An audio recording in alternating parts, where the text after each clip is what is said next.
Where do you sit with luxury watch prices and the value that comes from those prices? Um, I was really torn about it, and I think I got my head around it. I want to talk about it a little bit here because what I've generally always wanted is to pay the least amount possible for the best craftsmanship and materials possible, and that any difference between that and an actual price, I would just kind of push it off to like, oh, that's pricing in the brand or the marketing or something like that. But I don't think it's that simple. So I've written a few things down here. Let's talk about the things that lead to prices. The tech inside a watch, so a GMT is going to be more expensive than a watch without even a seconds hand.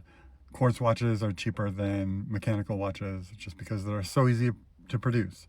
So the tech is part of it. Then there's like craftsmanship and human effort. Obviously, we're going to pay more if there's more human effort involved. But I like to think about the difference between exquisite craftsmanship that requires human effort versus automated exquisite craftsmanship. And what I mean by that is you can imagine the most exquisite Patek movement finishing you've ever seen. Like it's got the Genève striping, it's got the beveled edges, it's got tremblage, whatever. If you could get a robot to do that, which I think you can, and I think maybe some Chinese watchmakers are doing that, you could potentially end up with like the same exact quality output. So the craftsmanship may even be better of the robot created watch than the human created watch. But there's very little human effort involved. I think in those cases, most people, there's even some scientific evidence to suggest that most people would be willing to pay more and value higher the human effort that goes into the human created watch. So that's cool. We'll pay for human effort.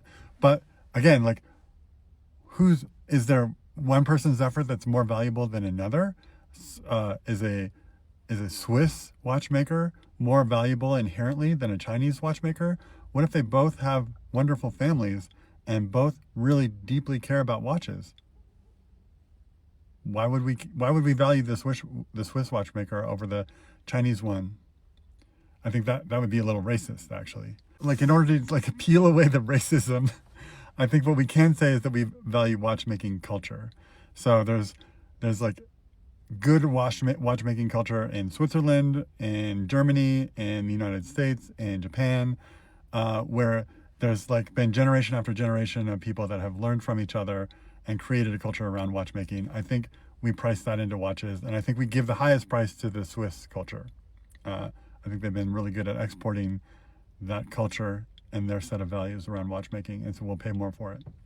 No matter, like again, craftsmanship being equal between the United States and Switzerland, for example, which it can be, people would generally pay more for the Swiss watch because of the watchmaking culture. And then there's the brand history. That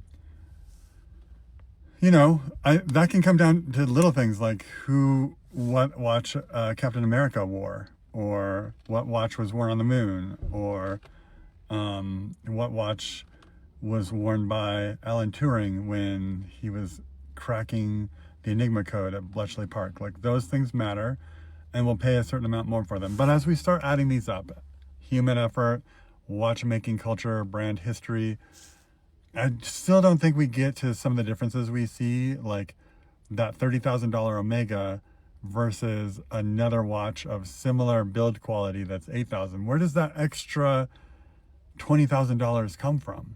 I don't think it's in. I really don't think it's in the watchmaking history. The watchmaking culture or the brand history, or even the human effort. I think that they can be equal across the two. There's just a difference in price. And finally, there's the materials, and we see, $50,000 stainless steel watches, but obviously, platinum or gold are going to cost more just from a materials perspective. But you could actually just calculate that in. What is the bill of goods? Like, what does it cost?